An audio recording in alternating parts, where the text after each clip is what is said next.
Perhaps you're thinking about joining the United States Army and you're a little bit nervous.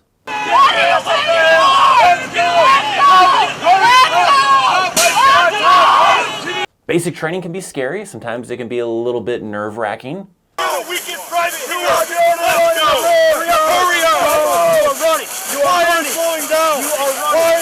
Don't worry, my friend. I want to give you 5 tips to help you survive Army basic training, and that starts right now.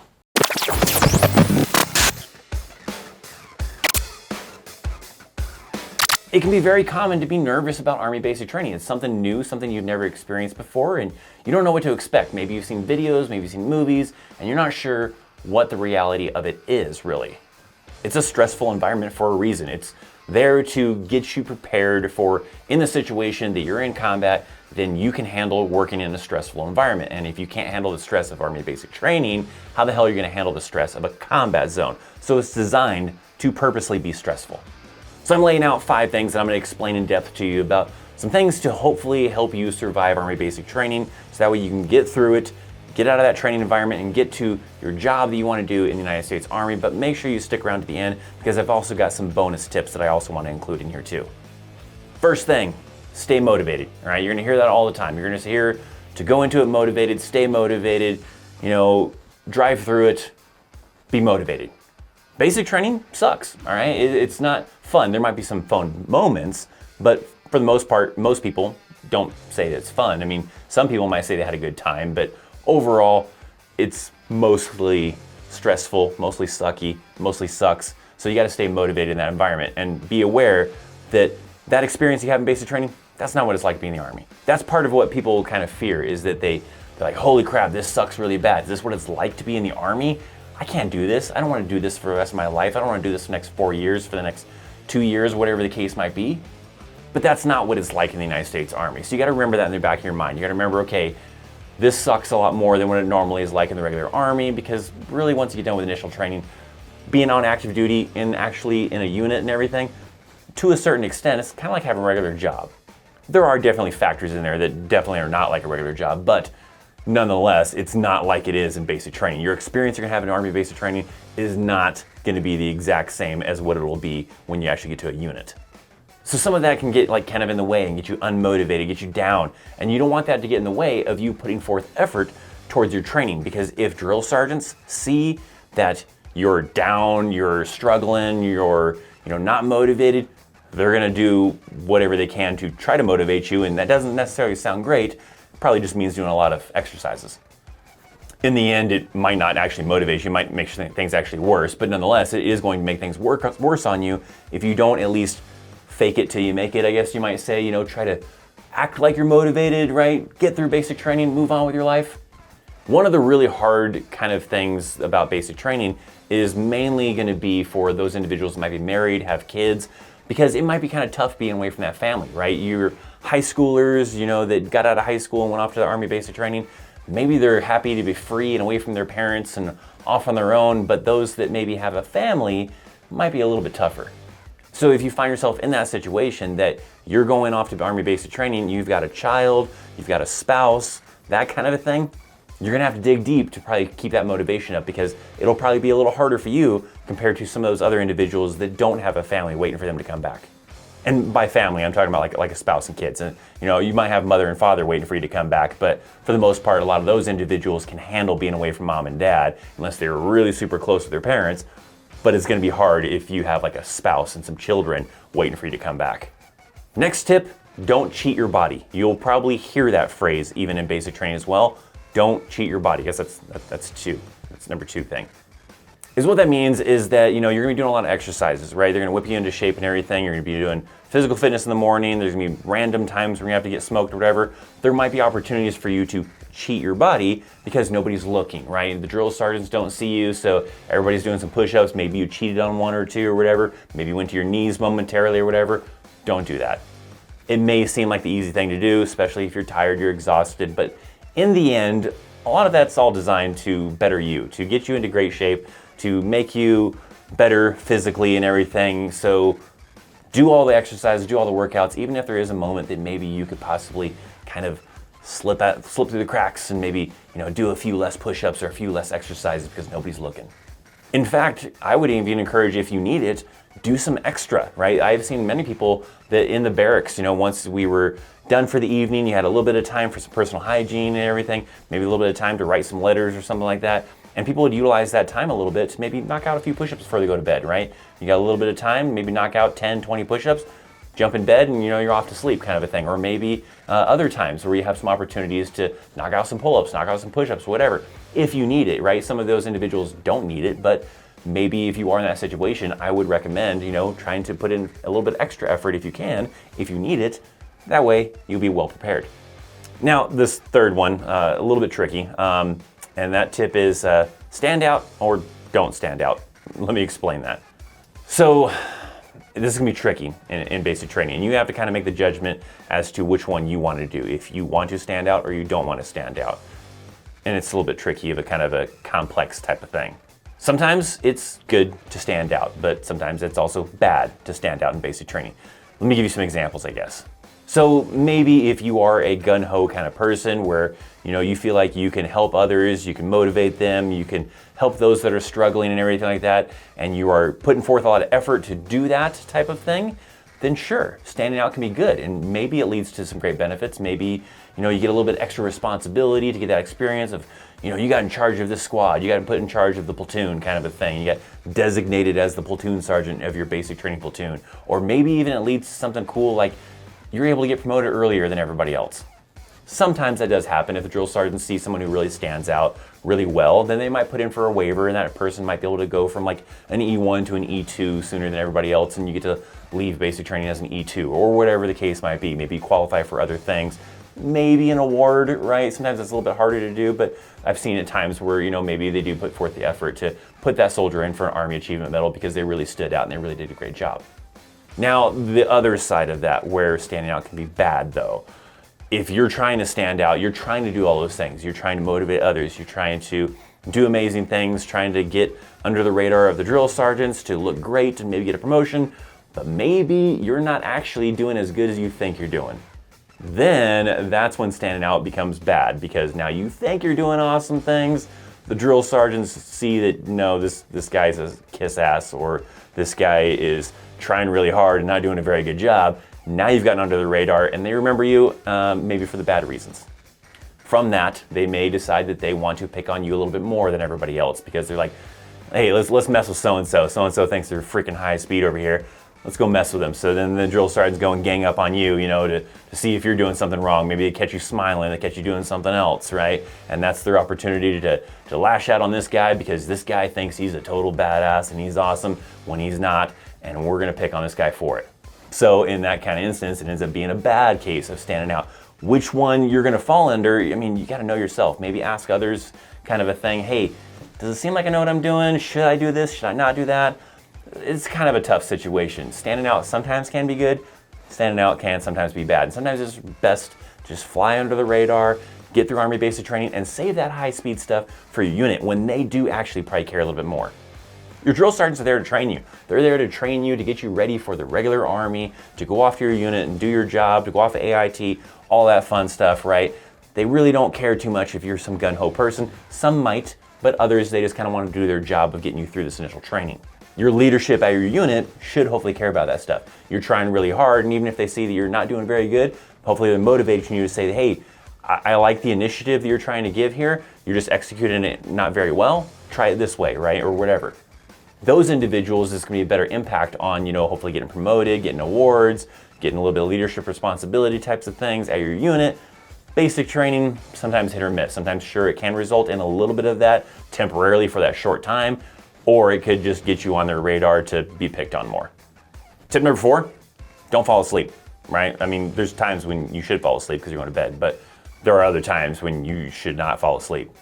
You're going to be doing a mixture of training in Army basic training, a lot of physical things, but there's also some things where you'll just be sitting in a classroom environment learning how to do things. It's probably the drill sergeants that are teaching you about something, and you're sitting inside of a classroom, maybe even sitting in an environment outside or something. It could vary, and it's not really that physical. You're just kind of sitting there listening to what the drill sergeant has to say, with maybe a slideshow, maybe a little whiteboard or something like that they're using to kind of give some examples and demonstrate some stuff in front of you. And that can be challenging at times. especially if you've been doing a lot of, physical things. You did physical fitness and you're not maybe used to doing it that early in the morning. And then you did some other physical things. You got smoked, you went to the ranges, you went on a road march, and now all of a sudden somewhere's in that mix, you're sitting in a classroom at a desk listening to someone talk. So a lot of that can be challenging, and some people might recommend that you stand up before you fall asleep, and if you take the initiative on yourself to stand up before you fall asleep, then it looks better than someone having to yell at you to tell you to stand up. Because that'll be sometimes a common thing, right? You're in a classroom environment and you go and you're starting to fall asleep or whatever, and if the drill sergeants notice that, you're nodding off kind of a thing, they might yell at you and be like, hey, high speed, hey, private so-and-so, whatever, stand the F up. Go to the back of the classroom, stand up, right? Maybe they make you do some exercises, right? Probably just makes you more tired, but sometimes that's what happens. But if you take the initiative in certain environments and just you realize you're starting to fall asleep and you're having a hard time, and you just stand up on your own, maybe in some environments that'll be a little bit better. They see you're taking initiative, you're trying not to fall asleep, you don't want to be disrespectful. Sometimes they might pick on you for that and be like, what, am I boring you? Am I making you fall asleep? Sure, they could use that to pick on you kind of a thing, but maybe that is better than you actually falling asleep and facing the consequences of you falling asleep in class.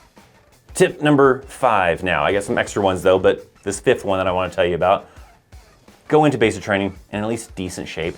I definitely recommend, getting in some cardio, getting in a little bit of a workout, working on some push-ups and everything before you go into basic training. Sure, they're going to whip you into shape, but if you're already in really, really poor shape, it's going to be a struggle for you. They're going to be doing things like physical fitness in the morning. There's going to be random times they are going to smoke you and make you do exercises and everything. And that is meant to improve you, make it a little bit better. If you have to get that in order to get on par, to be able to pass the physical fitness test, to be able to keep up with all the smokings, then that's when it becomes a struggle for you. If you go into basic training and, it'd be great if you can be like in amazing shape, because then it'll just be easier for you, but at least going into it in some kind of decent shape, then that can be really helpful to you to be able to easily keep up, to be able to do the fitness tests, to be able to, take doing physical fitness in the mornings type of thing, and be able to stay on par with everybody else, hopefully.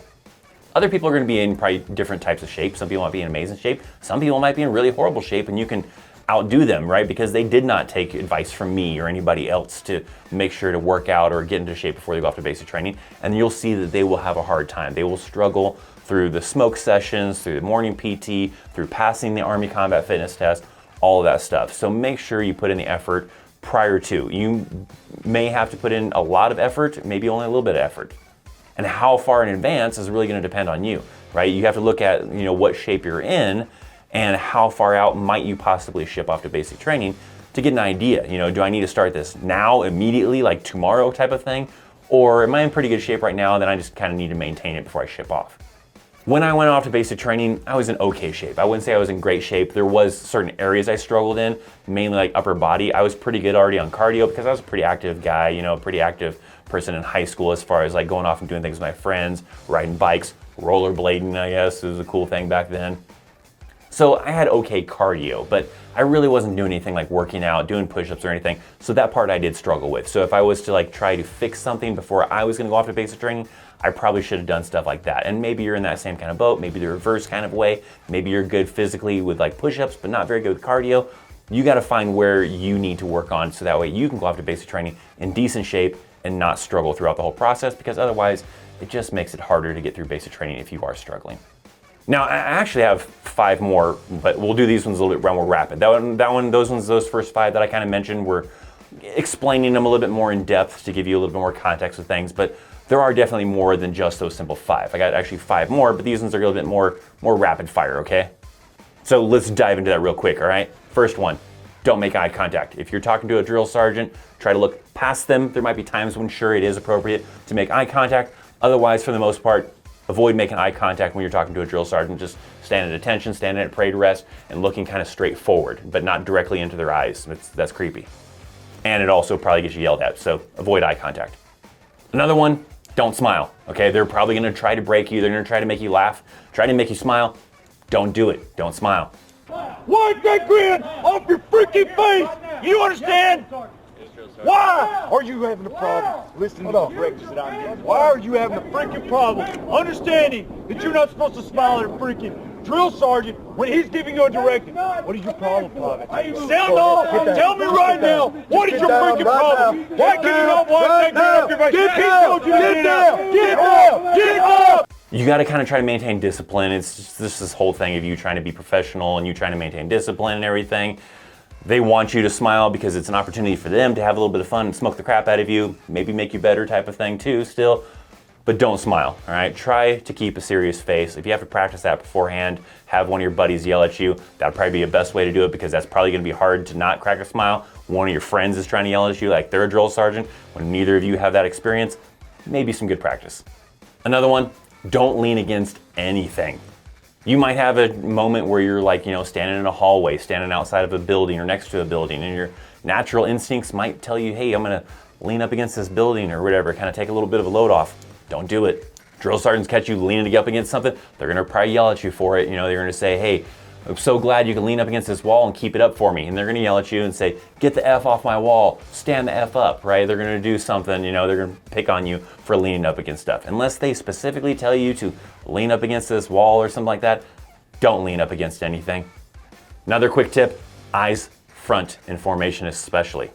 Is what that means is you're in formation, especially you're at the position of attention, position of parade rest, eyes forward. If you hear some kind of commotion to left, right, behind you, whatever, don't move, don't look around, don't go and try to see what that is. What is that person getting yelled at for, whatever kind of a thing. Keep your eyes front because if they catch you looking around, moving around, now their attention goes to you and they're now in your face and they're like, what the hell are you looking around for, the position of attention for? Eyes front. So stay focused, keep your eyes front. Now, another tip, speak up. Don't use that quiet voice. You gotta make sure you have confidence. Make sure you speak up. If a drill sergeant is saying something to you and you're supposed to respond, maybe that thing that they're asking you is like, hey soldier, who the hell is your favorite Army YouTube channel person type of thing, whatever. I don't know how they would phrase that question. Then your answer better be loud and to where everybody can hear you and you're yelling, drill sergeant, my favorite YouTuber in the Army YouTuber, I don't know. Drill sergeant, my favorite Army YouTuber is Christopher Chaos, drill sergeant. Probably don't talk with your hands though. Make sure you're at parade rest or attention, whatever you're supposed to be at. But make sure you're loud, all right? You gotta use that loud voice. If you are a very quiet person, they're gonna get on you for that stuff. You gotta have that loud voice to make sure that when you're answering stuff, you sound motivated, you're yelling out the answers. There might be times when maybe don't do that. Maybe you're inside of a building and they don't want you yelling or whatever kind of a thing, but most of the time when you're interacting with a drill sergeant, you should be speaking up pretty loudly. Now, my veteran viewers out there, those of you that have been through this experience, you have experienced Army basic training, whether it was in the 90s, early 2000s, most recently in a year ago, 2 years ago, whatever the case was, I want to know down in the comment section down below, what were some key things that you found that you did or other people did to survive Army basic training, right? Give these tips out to these young individuals that are nervous about basic training, maybe just like you were, and help them survive Army basic training. You got to get through that stuff, right? Move on to your regular Army life and get done with that initial training. So make sure that you're surviving. Listen to the tips from me, people in the comment section, other veterans that maybe you talk to. Join the Discord community. We've got a lot of veterans inside of there as well. They can give you some great advice. There's a link down in the description box down below, and it's completely free to join our Discord. Now, prior to going off to Army basic training, you have to go through is reception, and everybody's going to talk about how bad reception sucks and everything. And if you'd like to see a little bit of what that experience might be like, I did a video a while back of me reacting to some footage of reception. I believe it was for 30th AG at Fort Benning. So if you want to see that video, just click on this one right here. Go watch that video. Subscribe to the channel. Make sure you're subscribed, hitting that thumbs up. You're checking out links down in the description box for social media, for affiliate links. Thanks for hanging out, my friends. I'm Christopher Chaos. I'll see you next time. See ya.